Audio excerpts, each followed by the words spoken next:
تمام قدیم تہذیبوں میں یہ دستور تھا کہ مندروں میں دیوی اور دیوتاؤں کو خوش رکھنے کے لیے عقیدت مندان ان کے سامنے رقص کرتے تھے، بھجن گاتے تھے اور خوشبوئیں جلاتے تھے۔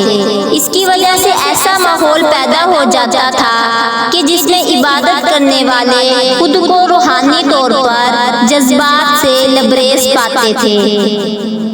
خوشبوئیں جب سانس کے ذریعے جسم میں داخل ہوتی تھی تو انسان کے احساسات کو بیدار کرتی تھی اور وہ خود کو اس دنیا سے دور ایک دوسری روحانی دنیا میں پاتے تھے۔ جہاں تک مندروں اور عبادت گاہوں میں خوشبوؤں کے استعمال کا تعلق ہے، ہمیں قدیم تہذیبوں میں اس کے حوالے ملتے ہیں کہ ان کا استعمال عام تھا۔ مثلاً میسوپوٹیمیا میں عبادت گزاروں کے لیے یہ لازمی تھا کہ عبادت سے پہلے جسم کو پاک و صاف کریں۔ مندروں کے پجاریوں کے فرائض میں یہ تھا کہ وہ مندر کی دیواروں، فرش اور دیویوں دیوتا کے بتوں پر خوشبو ملیں تاکہ ماحول میں سکون اور تقدس کا احساس پیدا ہو۔ بابل میں یہ دستور تھا کہ جب مندر کی بنیادیں ڈالی جاتی تھی تو اس میں خوشبوؤں کو ملایا جاتا تھا تاکہ تعمیر کے بعد بھی یہ خوشبو عمارت میں باقی رہے۔ میسوپوٹیمیا کے لوگ خوشبوؤں کو صرف مذہبی رسومات ہی میں استعمال نہیں کرتے تھے بلکہ وہ خود بھی اپنے جسم پر خوشبو ملتے تھے۔ ان کا خیال تھا کہ اس کی وجہ سے وہ آفتوں اور بلاؤں سے محفوظ رہیں گے۔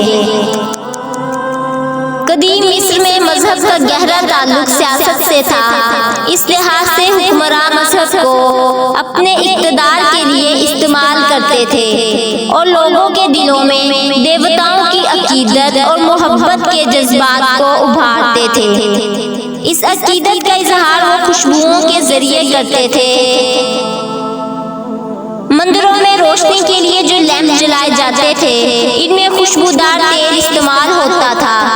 مصر کے حکمراں فرعون جو خود کو دیوتا یا دیوتاؤں کا نمائندہ سمجھتے تھے، ان کا دستور تھا کہ خوشبوؤں کی بڑی تعداد مندروں کو بطور عطیہ دیتے تھے۔ وہ خود بھی اپنے جسموں پر خوشبو ملا کرتے تھے تاکہ ان سے ان کا دیوتاؤں سے تعلق ثابت ہو۔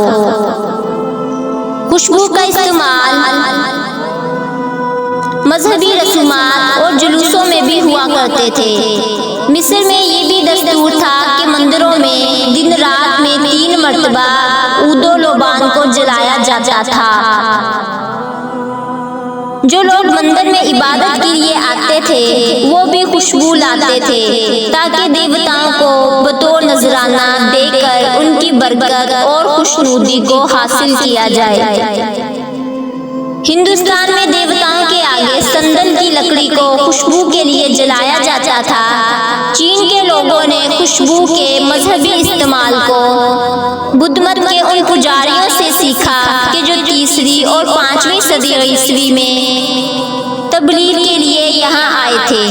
ہندوؤں میں یہ بھی رواج عام تھا کہ وہ اپنے دیوتاؤں اور دیویوں کو پھولوں سے ڈھک دیا کرتے تھے۔ دوسری قدیم تہذیبوں کی طرح یونان کے لوگ بھی مذہبی رسومات اور عبادات میں خوشبو کا استعمال کرتے تھے۔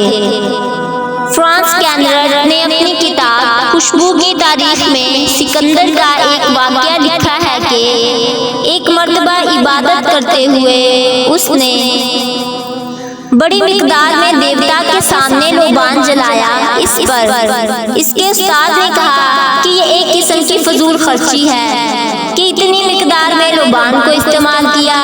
یہ تم اس وقت کر سکتے ہو جب اس سرزمین کو فتح کر لو کہ جہاں یہ پیدا ہوتا ہے۔ کہا جاتا ہے کہ جب سکندر نے عربیہ کو فتح کر لیا تو اس نے لوبان سے بھرا ایک جہاز اپنے استاد کو بھیجا کہ وہ اسے دیوتا کی نظر کرے اور مقدار کے بارے میں کوئی پرواہ نہ کرے۔ مذہبی رسومات میں خوشبوؤں کے استعمال میں اس وقت تبدیلی آئی کہ جب سامی مذاہب پیدا ہوئے۔ انہوں نے مندروں اور عبادت گاہوں میں خوشبو کے استعمال پر پابندی لگا دی۔ ان مذاہب کی عبادت گاہوں میں اب دیویوں اور دیوتاؤں کے بت بھی نہیں تھے کہ جن کے لیے خوشبوئیں جلائی جائیں یا انہیں ہار پہنائے جاتے۔ یہودیت اور عیسائیت میں بت پرستی اور خوشبو کے استعمال کو برا کہا گیا۔ جیک گوڈی نے اپنی کتاب کلچر آف فلاور میں اس کی طرف اشارہ کیا ہے کہ جب عیسائیت کا غلبہ ہو اور لوگوں نے اسلام قبول کر لیا تو اس کے باوجود انہوں نے اپنے پرانے رسم و رواج کو یہ ضرور کیا گیا کہ جہاں تک پھولوں کا تعلق طب میں استعمال ہونے والی دواؤں سے ہے وہ تو ضرور کرنا چاہیے، مگر انہیں مذہبی تقریبات یا رسومات سے دور رکھنا چاہیے کیونکہ یہ کافرانہ رواج ہے۔ جب انگلستان میں پیوٹن برسرے اقتدار آئے تو انہوں نے بھی خوشبو کو مذہبی رسومات سے خارج کر دیا۔